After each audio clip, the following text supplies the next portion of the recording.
I'm good, Marco. How you doing, man? Good, man. Good to see you.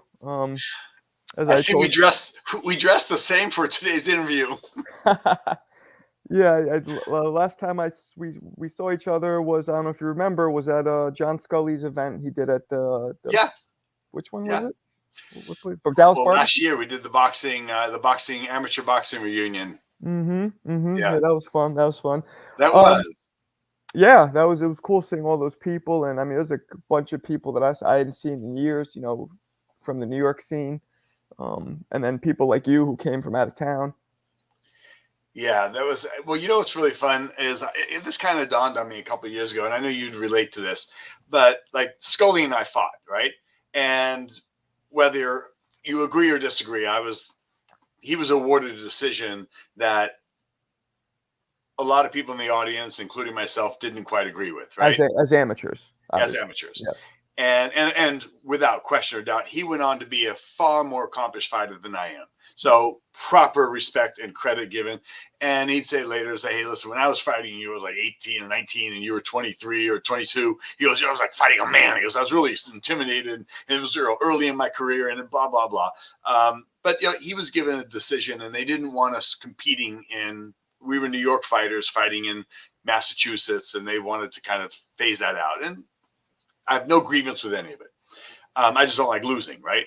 So I had a real grievance against Scully for the longest time. And you'd even see Tyson, and it's like, "Hey, man, I like to say hello to Tom Patti, your stablemate we fought." And Mike would be like, "Stay away from Tommy, man. He hates you. He's pissed off. Don't even think about being friends with you. Like, he's not cool with you." And it was true. So, because I just hate losing. I just, So so you were upset with him for the decision. yeah, Okay. yes, totally. And so we later met up, and it dawned on me, listen, man, here's the reality. We needed each other. Win, lose, draw, we grow from those humbling lessons, whatever they may be, as unpalatable as they may be. But without each other, we don't exist. We bring the best out in each other. We can't fight against ourselves, right? So we need each other, and that's my whole point is coming back full circle here in that reunion. I got a chance to see Farad Pinchback, one of the great fighters to come out of New York City, New York in decades. And, he was my Mount Everest, man. He beat me once, he beat me twice. He beat me in Lake Placid for some regional, something championship, national something.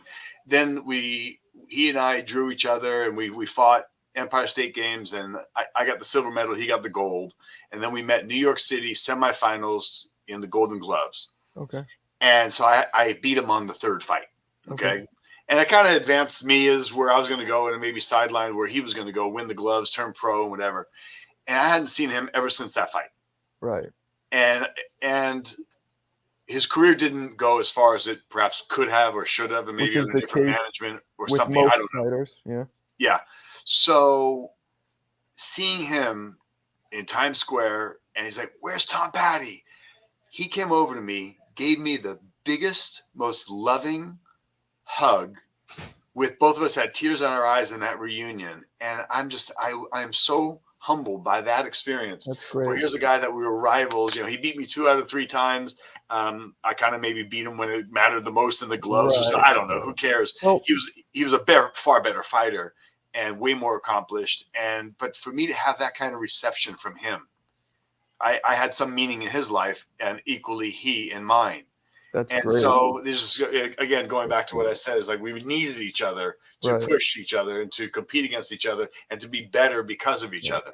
Well, so let's rewind a little for the viewers. And um, you were a Cus D'Amato, I guess, disciple. I mean, Cus literally taught you, right? He was Yeah. alive, and he was the first person to teach you. You you grew up where, and at what age did you move into Cus D'Amato's house to start training as an amateur with him?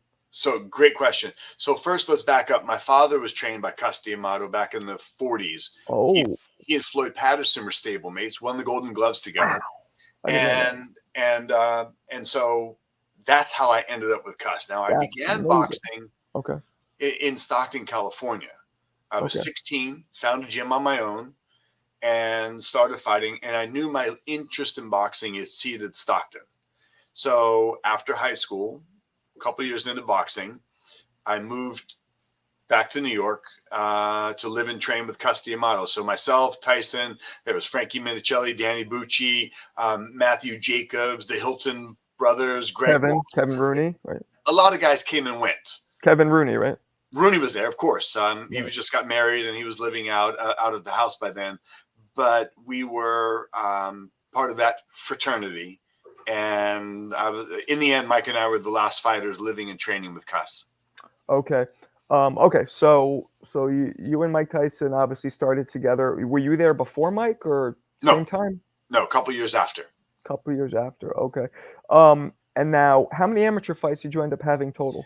I think I was at 60. I was right around 55 and 5, something. I think it was close, like 58 or 60. I'd have to look back, but And what weight did you fight at? mostly middle. Middle. Okay, 65. Yeah, that was my weight too. Okay. Um, so how many years were you in Cus's house? From Cus died in 1985, November of 85. I was with him in the hospital when he passed. I wanted to represent not only my father, my family, but all of the hundreds and hundreds of boys that were under his tutelage and that he influenced their lives. So it was my honor and duty to be by his side. So that was November 85. I went there in August, I think, of 1982. So Okay. 83, 84, 85. So yeah, 2, 3, almost 4 years, I guess. 4 years. And when did you leave? I fought another year and a half up in Catskill with Kevin. You lived with Camille at that point, or you? Yeah. Okay. Yeah. Okay. And then you left after another year and a half or so. Yeah.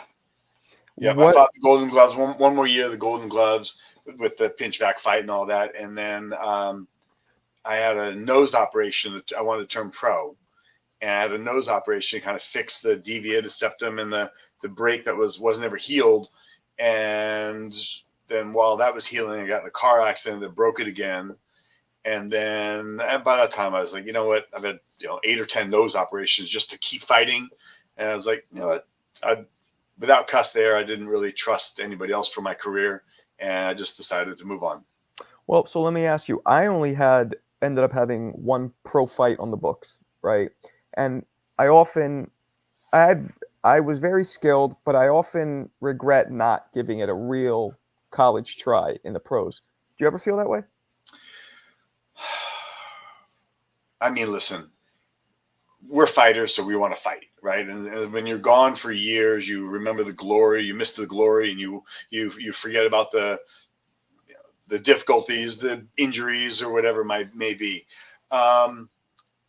I don't like to think about what I'm not doing. I focus on what I am doing. So I could look back, I could have, I should. Hey, I didn't. Like guys like John Scully, guys like Ricky Thomas that up in Albany that I was perhaps better than. They went further than me, and they are that fighter, and I have to commend them and really give them that kind of respect and recognize that. So I just move on to other things. I say this a lot, but so I, for a long time, had regrets because I felt like boxing was the one sport where I was really gifted at, which just came easy.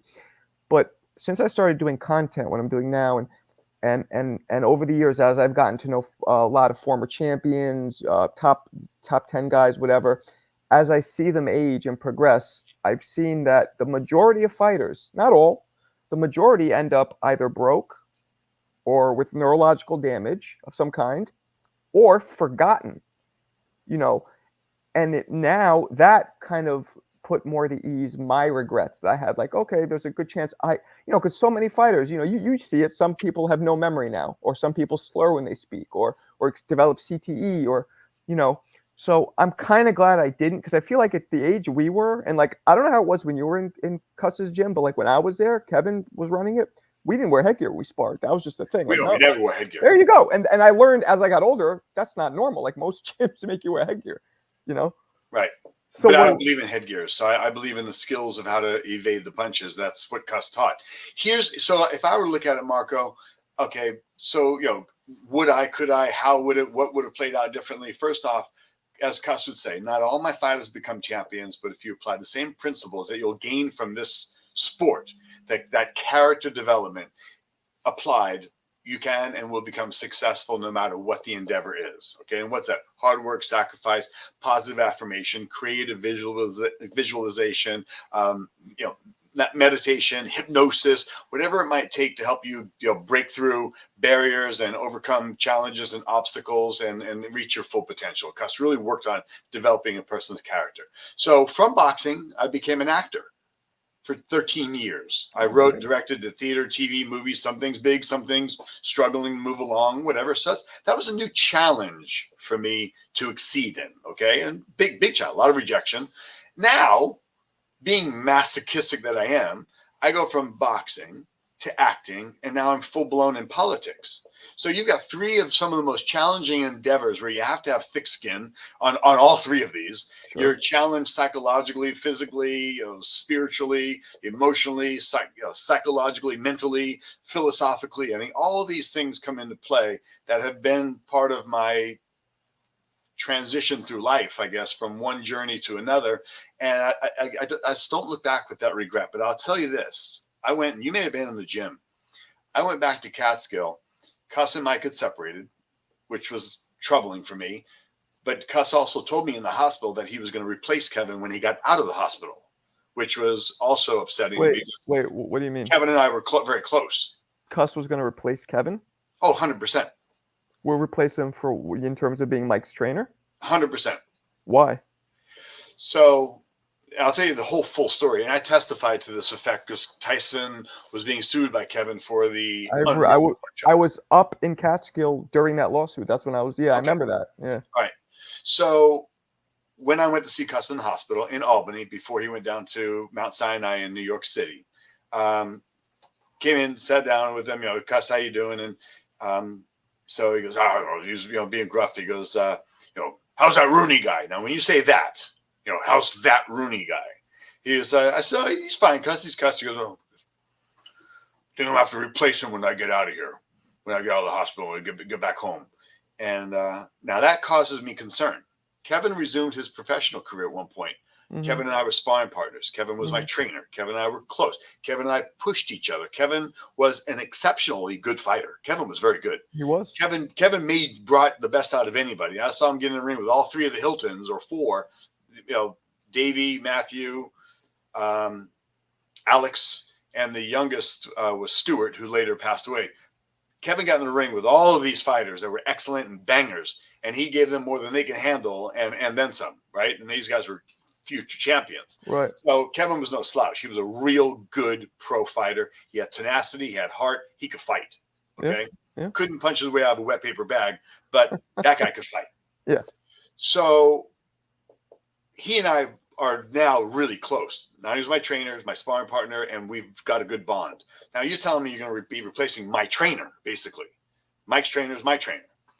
And so I said, Cus, Kevin's all right. He goes, Tommy, I want you to remember, the worst combination in boxing is a drinker that's a gambler.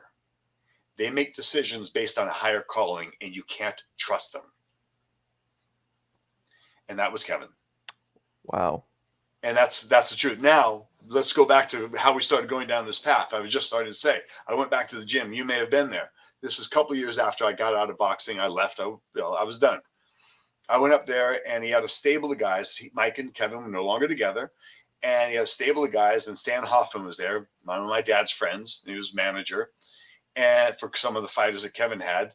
And somebody goes, yeah, these guys, you're busy stable. That's awesome. How many amateur fights they have? And I'm watching these guys fight, and they're, they're sparring, and they're rudimentary, but they're not advanced. And Kevin's like, I don't believe in the amateurs. I get these guys to fight. They go fight. They go to fight. They go, they can do as good as the amateur. Why waste your time in the amateurs? Well, it's money.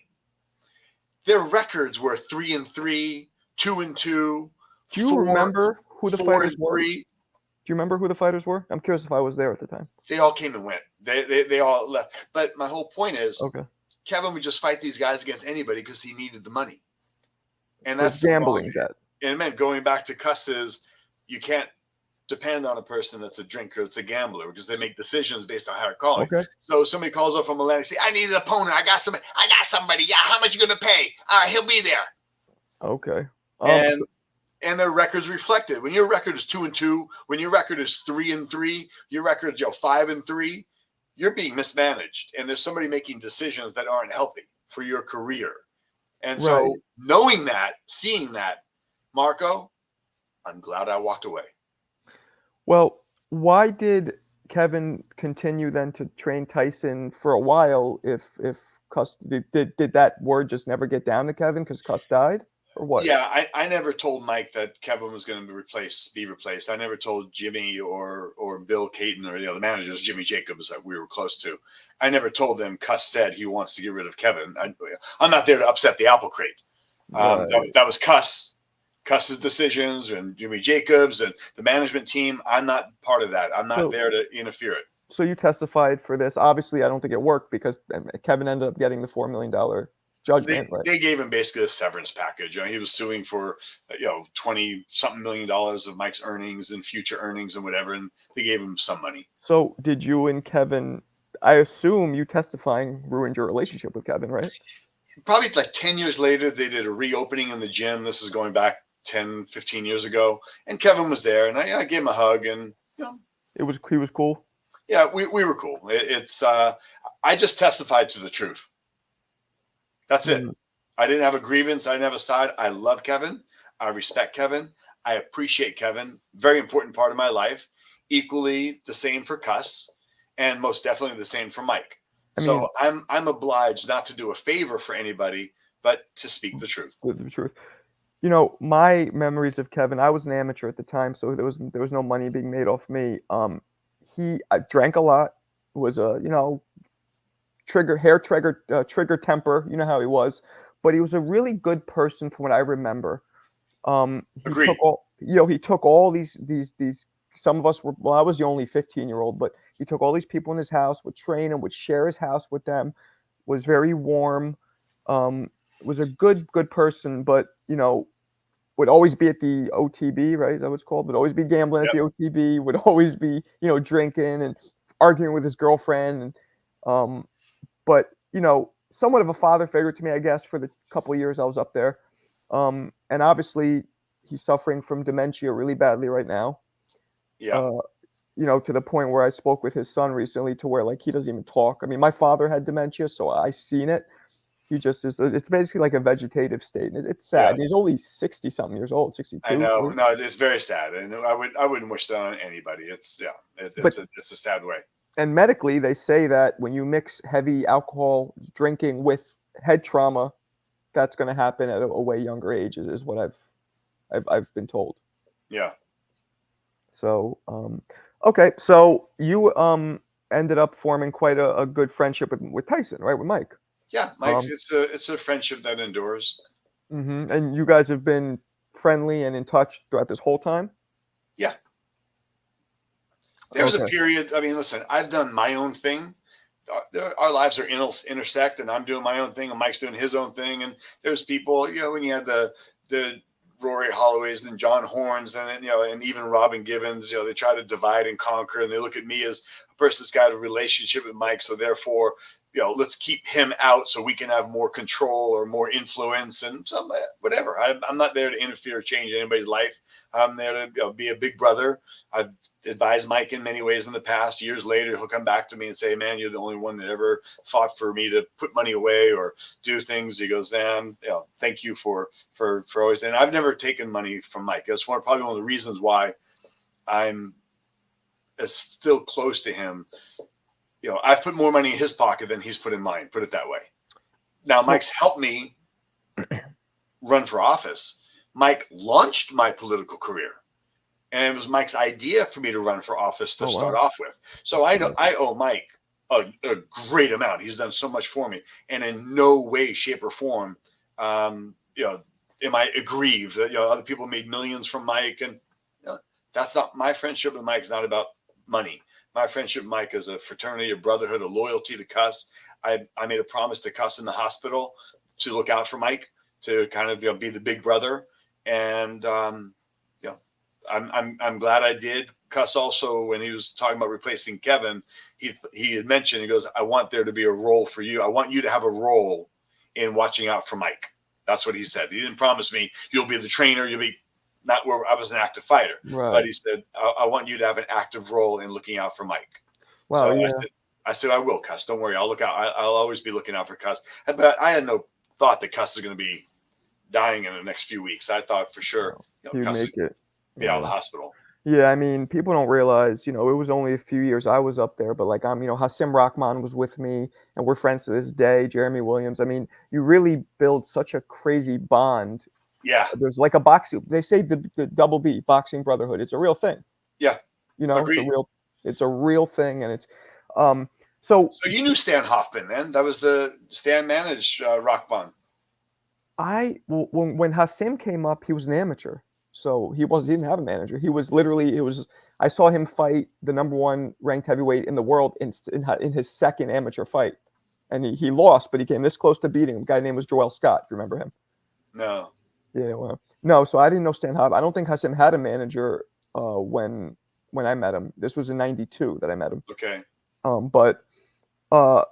So were there times throughout, like you were bringing up Mike's friends trying to keep, did you ever have to go to him and did you ever say like, oh, I think this guy's kind of trying to use you or not being good, or did you just stay out of that kind of stuff? Well, no, I would sit down with Mike and tell him, say, listen, what are you doing with Don King and this money and this expenditures? And we'd be arguing. He and I had literally screaming matches in front of him. Man, chill out, Tommy, man. We'll get you a BMW. We'll get you I said, I don't want any freaking cars. I said, you guys think nobody's giving this away? This is all coming out of Mike's pocket. You guys are all, fleecing Mike. Man, chill out, man. Everybody makes some money. You get some too. I'm like, listen, I am not about getting money from Mike. I said, everybody here, all you motherfuckers are hanging on, all you people that sit there taking from Mike, what are you doing for Mike?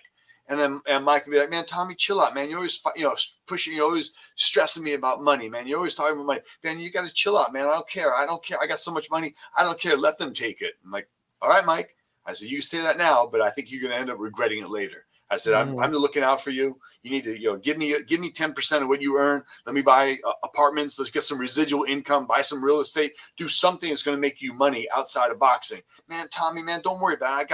I'm all set up, man. I'm good, man. I'm good.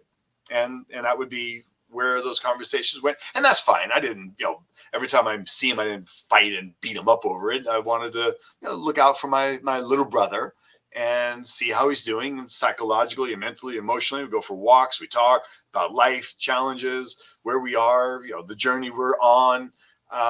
You talk to Mike, he's very intelligent. Yeah, life, politics, religion, human nature, relationships. Yeah.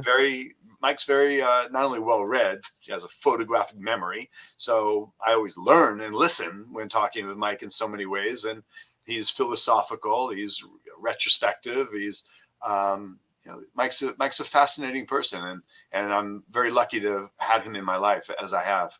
Right. Well, speaking of, what are your thoughts on this Jake Paul fight? So I'll look at it I talked to Mike about this a year ago, which, by the way, I called him up. I said, listen, when I was with him, I said, listen, you and I got to do a tag team boxing event. I said, you and Jake Paul and me and Logan, his brother.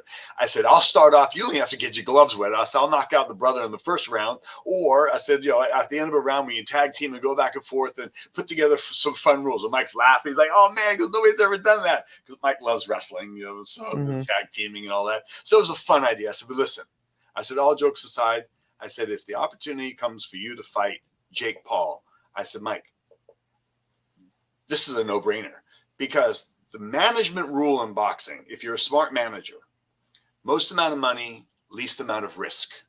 Okay. Now, you don't have a lot of good training. You don't have a lot of good managers. A lot of good managers don't care who you're fighting. They only ask how much is the offer. And you look at a lot of fighters' careers and tough battles all the time. It's like, really? There isn't some lesser fighters you couldn't fight for the same amount of money and have a more prolonged career with less risk to your fighter's well-being? So rule number one, I think, check the box for rule number one: most amount of money, least amount of risk. Secondly, in a fight, you want to end it as quickly and easily as possible with least amount of risk to yourself. All right. And that's going to be this match. there is very low risk to Mike. This is going to be a good financial reward with very low risk. I think, and I think, and plan on it being a first round destruction. Okay. So you don't think, like, look, Jake Paul, my opinion of Jake Paul is he has good natural ability, but he has no experience, obviously. And he's naturally, people forget, he's naturally at least 20, 30 pounds smaller than Mike, right? Mike's 225, 230 natural, right? Jake Correct. Paul's barely 200 pounds. But you don't, the question that comes up is this: can 30 years of youth, can that trump at all the experience, but the aging experience of somebody like Mike? Because Mike is one of the greatest to do it, but he's also, damn near 60, and Jake is younger. Do you see any scenario where Jake could give him a problem? No. If they were equals, if Jake was, let's just say, for instance, and Mike's not, but let's say Jake was an Olympic boxing amateur champion. He had 80 amateur fights. He had been fighting for the last 8, 10, 12 years, began boxing at 10, at 9, 10, 12 years old. And he's got these, 80 or 120 amateur fights. And he's now, 8 pro fights, and he's challenging a Tyson. And here's a guy with some legacy of experience that began young. He's got this experience. He's fought under pressure. He's fought and won the Olympic silver medal or whatever. So he's fought on some high platform stages. And now you've got 2 equal challenge guys, of the same weight, the same, competitive backgrounds, let's say. Then you might have this real challenge of who's going to equate and have an edge. That's not the case. No. It takes 5 years, Marco. Cus would say, Cus, come on, I want to turn pro. You're not ready. Come on, Cus. I want to go. Frankie Minicelli, to this day, I want to turn pro. I want to fight pro. And there's a little clip where Cus is talking to me and Frankie. I just walk in on the room. Cus is sitting in his chair, and he says, well, the problem with you is, when you get hit, you get all excited. It's good. Your hands drop down and your chin comes up. And that was, unfortunately, Frankie, when he would fight, he'd want to win so bad. He'd just want to go and fight. And he'd literally, he'd be training, bang, bang, bang, hands up, slip, slip. The bell would sound, and he'd come charging out of this corner with his hands down and his chin out like a lantern in a storm, as Cus would say. So you can't turn that guy pro with a clear conscience, right? And Cus would say it takes about 5 years of steady fighting before you're calm enough to see punches coming at you, dealing with pressure. Now, I will say this, Marco, and I mean this in all sincerity. This guy's got guts. Paul. This guy Jake Paul with very little fighting experience, he's fought on some major platforms. Yeah. Some major events, and he's not laid down or collapsed or folded under pressure. I have to tell you, that's highly commendable. So it's kind of a special guy here that rises to the occasion to a degree that's been sufficient thus far against the competition he's been in the ring against. And when he fought, Tommy Fury, he didn't fight a tomato can. No, he fought an experienced fighter. Yeah, he lost, but I mean, it was competitive. But here's in the ring with an experienced boxer. Mm-hmm. So you got to give credit and recognize that he's got some heavy hands, fair, but we're not dealing with equals. Mike has shown that under pressure, rises to the occasion, fighting for titles, when motivated, when trained, when focused, and executing a plan of action. That Mike is unbeatable. So the main questions are, and I don't know if you can answer this, but I heard the rules of the bout, because that's the main question. What are the, because it's an exhibition. Apparently, it might be a pro sanction, but I heard exhibition. I heard 14-ounce gloves. I heard 2-minute rounds. And then I heard that the referee is, quote, going to let it not go beyond a, quote, competitive exhibition bout. Do you know? I don't know the rules, what's been negotiated. That's what I heard. Yeah. There's been some rumors. I don't know. I can't attest to what the rules are at this point. No matter what, listen, you know how hard it is getting hit by when you're a heavyweight? I don't care if you're Jake Paul or you're Mike Tyson. You got 14-ounce gloves. That's no problem. You can still get hurt. You can still cause damage. That's not this magical absorption cushion of alleviating danger and getting your bell rung. Mm-hmm. So That doesn't matter in any way, shape, or form. I've seen Mike knock people down and out with 18-ounce or 20-ounce gloves. Yeah, yeah. So you think another thing that people are concerned about is that they're not really going to go hard. They're going to, because Mike didn't go hard on Roy Jones. I'm not saying he should have, but he didn't fully. Okay, so let's talk about that for a second. Okay. I talked to Mike about that, and there was he was training, and he just got Raphael and Billy White, both capable, great guys, and they're working Mike's corner, and they're training Mike in full preparation. So I was in and out of the gym and watching and overseeing just a little bit. I'm not in control, far from it. Right. But I'm around, okay, and I've got experience and I've seen things, and Mike likes to hear from me, and so I talked to Mike. I said, "What do you want in this match?" And he goes, "What do you mean?" I said, "Well, you're launching a Legends of Boxing platform." And he goes, "Yeah, I know." He goes, "Sugar Ray Leonard says he might want to do it. And I heard from Lennox Lewis, and he says he might want to do it." I said, "Okay, fair enough." I said, so I'm seeing and hearing about a lot of first round knockout, go out there, blow them out, and do all this stuff. I said, okay. I said, would that help your platform of retired boxers wanting to have a little a little level of relevance and get back in the ring and use your skills and demonstrate? I mean, I could not think of anybody more capable than Ray Leonard. Still a well-trained athlete, highly experienced, always fun to watch, a great fighter. So to think about that, and Mike says, "Yeah," he goes, "Well, what do you think?" I said, first off, and Marco, here's the truth: in all of my amateur fights, if I were to name my 3 toughest fights I had in the ring, 2 of them were exhibitions. So it can escalate. It can, just like sparring does. Yeah. Yeah, exactly. So I told Mike, I said, "Look," I said, "if this escalates, I know you'll be able to handle yourself just fine." I said, "But think about this. What if you outbox the boxer?" I said, "Mike, instead of going out, loading up," I said, "you right now are working with Raphael and Billy. Work on your skills. Slipping, moving. Let's go back to the Cus style. Perpetual motion. Instead of being a target coming in, looking to land the big punch." And I said, "Let's put in the extra work and get back to the basics. Constant head movement, slipping, moving, weaving, counter punching." I said, "Let's outbox the boxer." I said, "I think that'll be more impressive than going in there and knocking someone out in this new platform you're trying to launch." And he goes, "Tommy, I like it. Let's do that." I said, "Okay." Now, if it changes, if it escalates, it escalates. But at least let's prepare to outbox the boxer. Interesting. And that's what Mike did. He was relaxed. I'm so proud of him for doing that. And I think it was a fair exhibition where people got to see some flashes of action, potential, of skills. I think for Mike to finish demonstrating more skills now when he was in his 50s than he was doing in his 30s, I think is a great attribute to the skills that he learned from Cus D'Amato. Absolutely. No, Mike looked really good. Roy wanted no part. He was just holding the whole, he wanted no part of that. And there was a significant size difference, but it was fun. It came in a time when all of us, COVID, I think, was still, people needed some entertainment. It's too bad that platform, by the way, that Legends thing never went any further, because I was looking forward to that.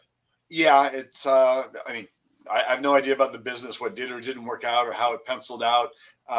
But Mike's gone on to be successful in many other things. Sure, do other things. He's so busy. He and his wife Kiki, and I have to tell you, I've been around Mike a lot of years, and Dr. Monica Turner is a very nice gal, and she was in his life during a time where I think Mike wasn't ready for a relationship, but Mike's commitment, his involvement, and the partnership he has with his wife Kiki. She's just so wonderful, and her mother, her father. Mike's surrounded by a family now. He's got his 2 children that he's actively involved and engaged as a dad.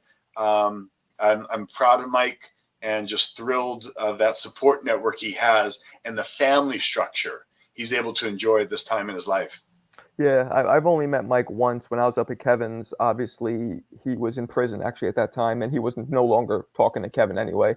So I've only met him once, kind of on the side. But so back to the Jake Paul thing. So you think against Jake Paul, you think it's not going to be let's box. It's going to be let me lay this guy out. Well, I don't trust Jake Paul in any way, shape, or form. He's a sensation, and sensations do sensational things, and they make a, who's to say if Jake doesn't feel like if Jake feels like this isn't going to go well and this is unfolding in a real bad way, maybe Jake bites Mike's ear. Mike got a lot of play off of the Evander You know Holyfield, what? good or bad, That is right? something he would do to get attention. Yeah, it's something that he'll have a legacy forever. That Tyson bit Holyfield, and I bit Tyson, and that's the way. That's karma. I didn't even You can think of say that. anything. I didn't even think of that. Okay. Yeah. So in a fight, end it as quickly and easily as possible with least amount of risk to yourself. I do not believe, and I don't know, I do not believe there's an idea that we're going to box and put on an exhibition. I believe you cannot trust Jake. I believe he's got some danger to him. I believe there's an element of surprise that he's capable of. And I believe that Mike needs to get in. I think Mike's taking this serious. It's going to be a test for Mike. And I think Mike's going to rise to the occasion and be more than a handful to deal with. So I hope you're right. My one fear is that what I heard about the referee keeping it within competitive exhibition, meaning he could just stop it if it gets too hot. But I hope more than anything in the world, just like I wanted Anthony Joshua to knock out Ngannou, because I'm a boxing purist, I hope Mike destroys Jake. But let me ask you, just hypothetically, what if Mike Tyson loses? What if he gets stopped by Jake Paul? What would that do you think, to boxing or to Mike's legacy, if anything? Well, it won't. First off, it makes right now Mike's more relevant in boxing than he was for the last 15 years, right? Mm-hmm. Mm-hmm. So that's an opportunity. Fame and fortune, really, which oftentimes go hand in hand, depend on relevancy. When's the last time a singer had a number one hit, right? And how many concerts can they sell out and go to and perform in before those crowds start to dwindle, right? So it all depends on your relevancy. Right. And so just as we saw when he did The Hangover, all of a sudden Mm-hmm. he became relevant. Thanks to YouTube, people can go online and like, oh man, look at this guy, Mike Tyson. Oh, wow. So a whole new generation woke up to Mike. So then he did the Roy Jones exhibition, and he's doing this whatever exhibition match or whatever it's going to be. So it gives Mike a level of relevancy. Okay, that I don't think there's any shame in a retired fighter, as Mike is, coming out of retirement, challenging and having a match against somebody younger that's challenging him, and who names somebody that's been near 60 years old, that's been a former heavyweight champion, that's will have done and challenged themselves like Mike is? Not George Foreman, and that's a capable guy, the oldest man, at 44 to become champion. So I wouldn't never count him out. Okay, there's people that could do this, but they haven't done it.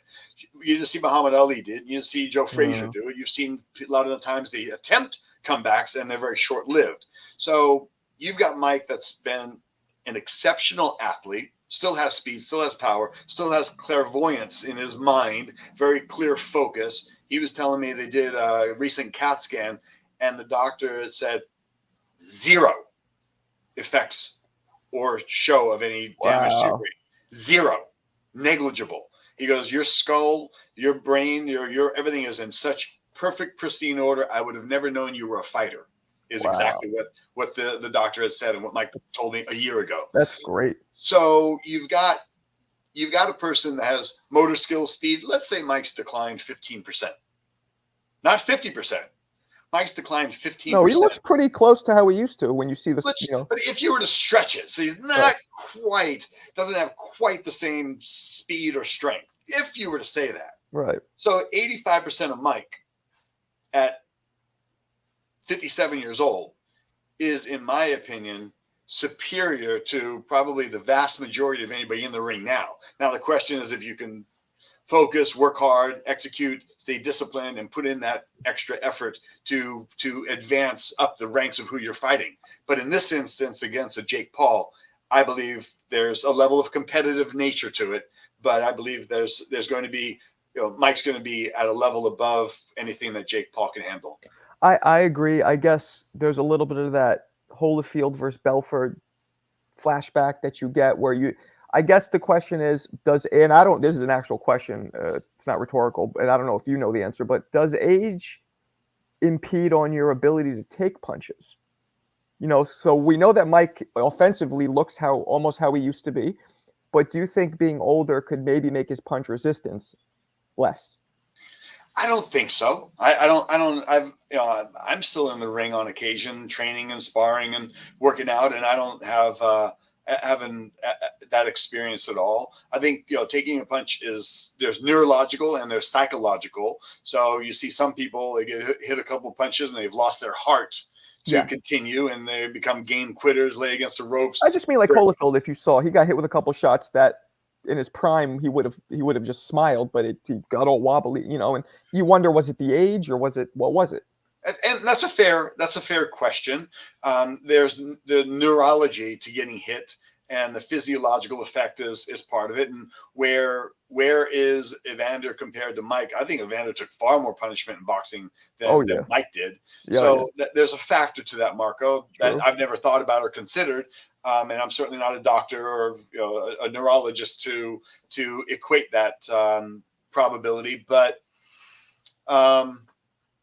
Yeah, I mean, I think if you're a gladiator in spirit and you're of sound mind and body, and you're competitive and you have a will to win, I think it's very hard to stop that person, especially somebody that's got experience. Yeah, I mean, yeah, I'm with you, and I think it's good to hear this because I think if Mike comes out full throttle, it's going to be a lot of problems for Jake, a lot of problems. The kid's got guts, man.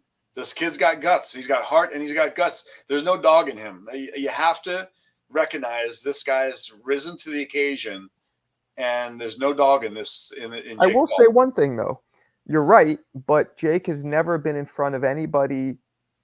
Of course, Mike is a whole different level. He's one of the, he's one of the greatest of all time.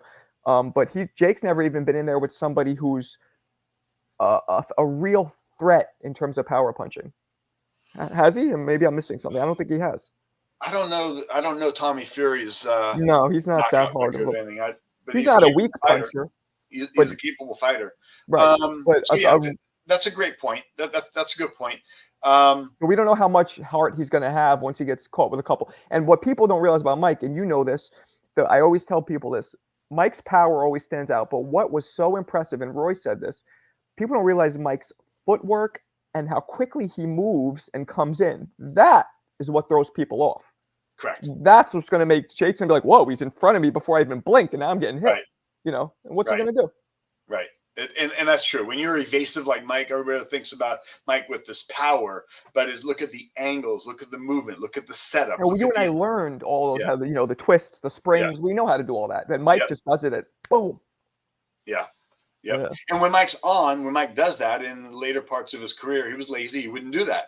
He would look to the easy punch, the quick knockout, load up, look for it because he could get away with it. He had speed and power to capitalize if somebody was making when he capitalize on somebody's vulnerability. But Mike training, slipping, weaving, moving side to side with action and activity, and masterfully executing a plan of action. That's a dangerous fighter at 57. Yeah. Mike's a dangerous fighter. Yeah. So that's going to be exciting. So I assume you'll be at the fight, right? Ringside? Yeah, I may be in the ring. I may be in the corner with him. We'll see. Oh, I hope so. How old are you now, if I may ask? 60. 60. Okay. And you said you still work out? You still hit the bag and spar sometimes? Yeah. Okay, that's cool. Yeah, me too. I box. It's funny. I box every day. I don't spar really anymore. Do you really? Every day. Good for you.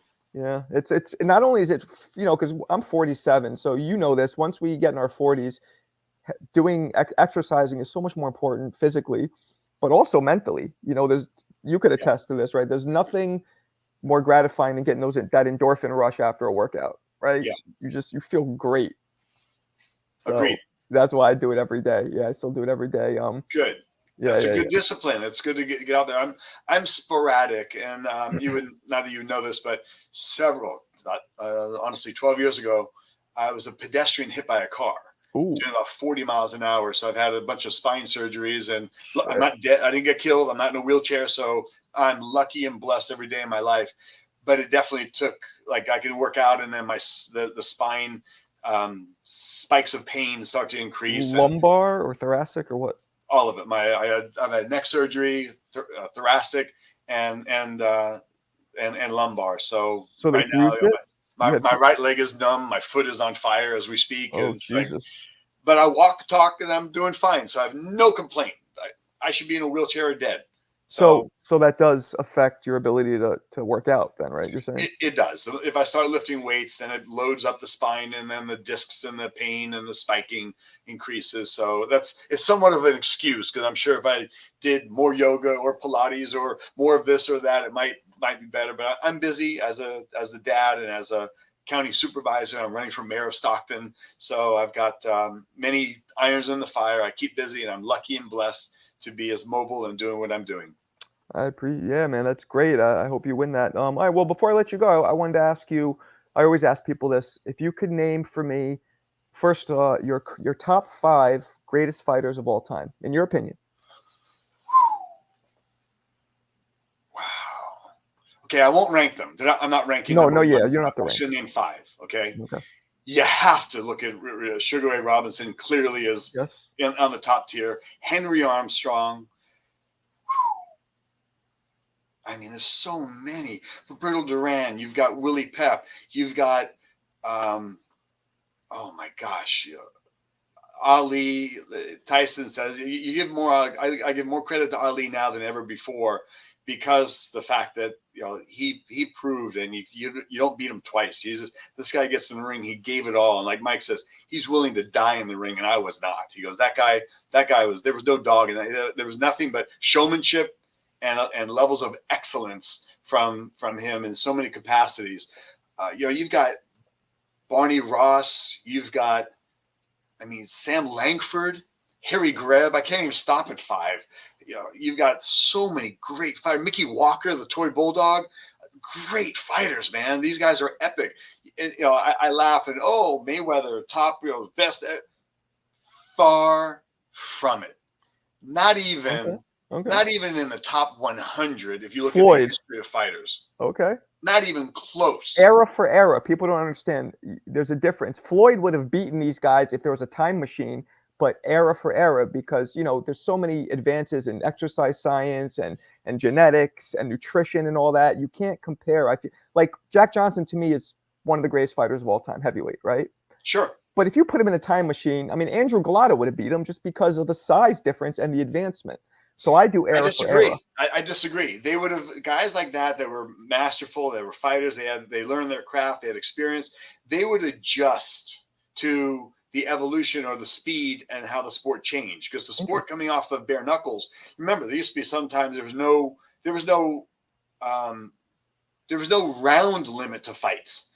So you can go to a fight, you go out to dinner, come back and have it after a steak dinner, and you're catching the last 45 minutes of action, because these guys would go battle for an hour or hour and a half, and the round ended when somebody got knocked down. You drag you to your corners, Right. Fan the towel, pour some cold water on you, give you some smelling salts, and you went back out. So but the action was much slower. Maybe I just feel like let's use the Galata versus Jack Johnson example. I mean, Galata's 6'5", 250 against Johnson, who's barely 6 feet and barely 200 pounds. I feel like it would have been a problem because of the advancement and evolution of just mankind, and of course in boxing and exercise science. But I look at experience, though. Coming off the bare knuckle days, you had great trainers that taught fighters how to be defensive, how to slip, how to move, how to roll.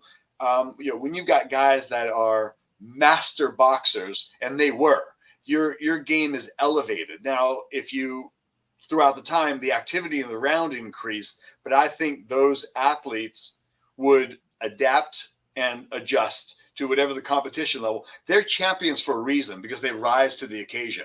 Andrew Galata is not a champion. No. Why? He didn't rise to the occasion. No. So you could look at, but how about the Klitschko's, or what about Joe Louis? These guys, you can size and weights, and you can make comparisons, but these elite champions, and they rose to the occasion and proved themselves to be champions for a reason. And, right. and you couldn't discount them, even though the eras transcend. Now, that doesn't mean all fighters can transcend and fight and be competitive in an era and excel. Like Duran is one of them. Duran could fight in any era. He's one of the few, yeah. Listen, they were master fighters. Yeah. There's no master fighters now. Yeah. These guys don't have the experience to be master fighters. You have a point about I never thought about maybe one of those guys could adjust, but it's kind of hard to make an adjustment for what would be 100 years of evolution if we had a fictional time machine that had them fight each other. But that's a good point. My favorite is the fighter I think is the #1 greatest fighter of all time in his prime is Roy Jones. I think I never saw anybody with the level of skill. I mean, that Roy and the level of dominance that Roy had. The problem is what happened later in his career heavily marred people's opinion of him. So I'm going by just in their prime. But a prime Mike Tyson, like '88, the one who beat Spinks. I mean, he could beat any heavyweight in history. I agree. You know what I mean?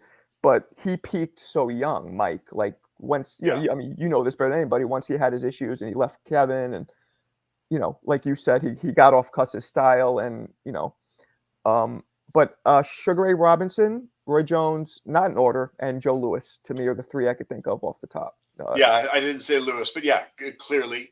But if you look at history, again, look at Mickey Walker, look at Harry Greb, look at these fighters that were just dominant forces, and they had 200 pro fights.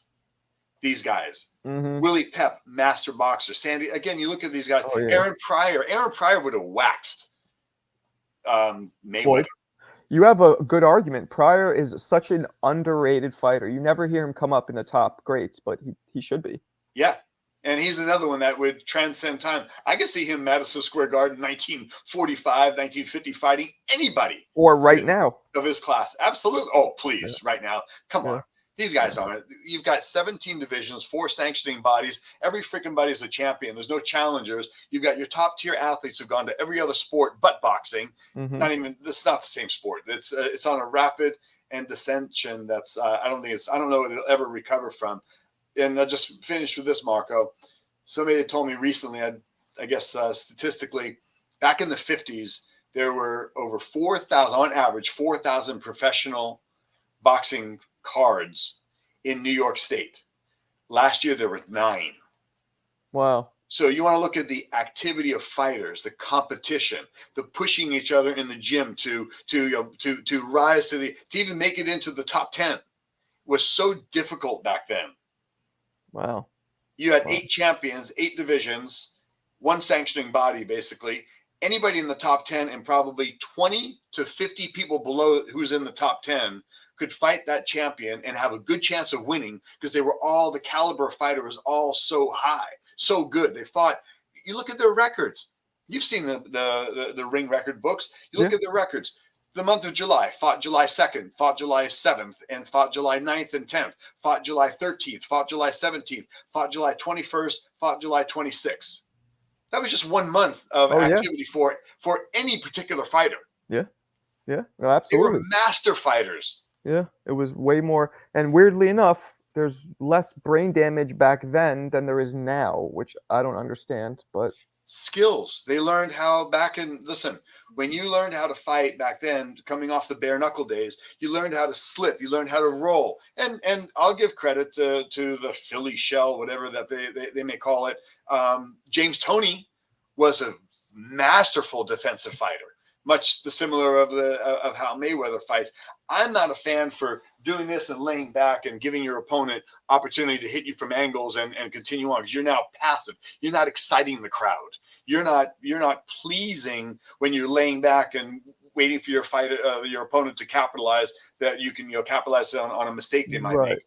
It's not an exciting fight to watch. So my opinion, you have to give credit to these guys that fought so often. They were master. Maxie Rosenblum. Cus said he modeled our style mostly from him. You know that story, right? No. So here's Maxie Rosenblum. They used to call him like Dodo Bird or something when he was a kid, because he had a bit of a speech impediment, so he spoke in a certain way to the little boy, similar to that. And this guy had cauliflower ears, scar tissue, and so he'd talk in the way he'd be on stage, he'd be the typical punch drunk fighter, right? Well, Cus said you couldn't hit that guy in the ass with a handful of buckshot. He was a master boxer. But back in an era coming out of the Depression, You fought on a weekly basis. So if you get a little bruise on your eye, guess what? 2 nights later, you're in the ring because you got to make money. So the scar tissue hardened. You didn't have time to take the blood out of your ear and let it heal and let the skin regraft to the cartilage. So you fought and you just, hey, you toughed it out. But people, hey, there's a fighter. Look at him. I saw him fight. He's in the neighborhood. You were somebody, right? So you didn't even, you wanted to look like a fighter because you were the elite athletes of the time. So you had this guy that, looked punch drunk, had over 150 pro fights, and forgive me for not remembering his record, but 150, 180 pro fights, I believe. And it was a master boxer, right? So these guys learned their skills coming out of that era where trainers taught you to slip and roll and move and counterpunch, step inside, hit from angles, so that you were a little more smart. There are no great trainers in boxing anymore. There are none. I see these guys with pool noodles in the ring. What the hell? I've never been hit by anybody coming at me with chopping anything with tools like pool noodles. This is the stupidest thing I've ever seen. That's a new thing, yeah, newish. Yeah. One trainer did it on TV, and all of a sudden everybody's got pool noodles in their garage training their kid or in the local gym. How about you teach kids to move your head after your last punch? How about you teach them not to be a stationary target or step side to side versus combinations that, whoa, look really impressive, and you're frozen like a statue after you've thrown your combination. Yeah. So how did this, you were saying this prompted the Cus's style, Maxie Rosenblum? Yeah, Cus was, as you may know, blind in one eye, so he had a very limited boxing career. But his brother would go to the gym, he'd go to the gym, and he just studied and watched these fighters. And he said the most skilled of all of them was Maxie Rosenblum. And one time, Mike's like, come on, Cus, you weren't a great teacher from the beginning. When you opened up the gym, you had to have constantly made mistakes and maybe even,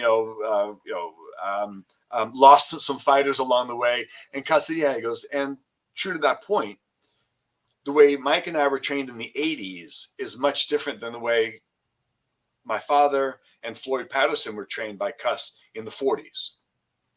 So there's definitely a difference. There was an evolution, and Cus kept perfecting based on how he saw Rosenblum with tight hands and slipping and hitting from angles and the anticipation. If you can put yourself in a striking position and a split second timing, take that punch and move in anticipation of where any possible threat might come from, which is pretty limited at that point based on your position, Cus created a scientific model of how to hit, not get hit, but do it in a manner that excites the crowd. It's a pay business. It's an entertainment sport. You want to put butts in the seat. Right. So if you're entertaining and you're exciting and you've got even some knockout power like Tyson, and you're destroying your opponents and you're doing it with thrilling action, you've got the opportunity to have a successful career and make money. Wow. Okay, I didn't know that. I didn't know Maxie Rosenblum was the impetus. Yeah, absolutely. That's wild. 100%. Inspiration. That's great. Yeah. I'm gonna watch him. I know who he is. I've seen a little bit, but I have to refresh my memory Well, he called him Slapsy Maxie because here's another one that couldn't punch his way out of a wet paper bag. I mean, of his fights, you're like 26 knockouts. How do you have 150 plus fights and you got 26 knockouts or whatever the number is? It's very low. Right. But he was a crowd pleaser. He fought hard and fought to levels of high acclaim. Crazy. Well, Tom, man, I appreciate you talking to me. If you're ever in New York, by the way, hit me up. I own a comedy club in Brooklyn. So if you're ever in New York, I do. That's what it's my full time. If you're ever in New York, let me know. Come by. We talk some boxing. If you want to see a show, whatever, I'll take care of you. I appreciate that. I'm going to come in May, I believe. I'm going to pop in town for a short bit. But okay. As you know, I lived in New York City for many years after boxing, and so that's my heart is in New York in part, but I'm definitely in California. Yeah, so let's get together possibly, and if not, maybe I know John Scully's going to do another one of his events in June. So yeah, but let's chat again maybe after Tyson versus Paul, whenever that is. We could talk about it. Well, thanks for talking boxing. Of course. I'm lucky to have had the knowledge and experience I have from Cus. It's not my knowledge. I'm passing on and sharing many of the great lessons from a master philosopher, teacher, and mentor for myself and others. Mine was from Kevin, and then you now taught me some stuff that was from Kevin's train. inspiration or trainer or whatever. So yeah, so it's great to hear. There's a kinship, brother, that we have, and there's a legacy that we're part of. Absolutely. From me to whoever I kind of work and teach some kids now, that's a legacy from Cus. From Cus to Kevin to you to us, it's all the same. We're all part of that same legacy, that lineage. Absolutely, yeah, and it's great. It definitely means a lot. So, but anyway, thanks again, Tom, and let's talk soon. Thanks, Marco. All the All right. best. Cheers. You too, man. Take care. All Thank right. you. Thank you.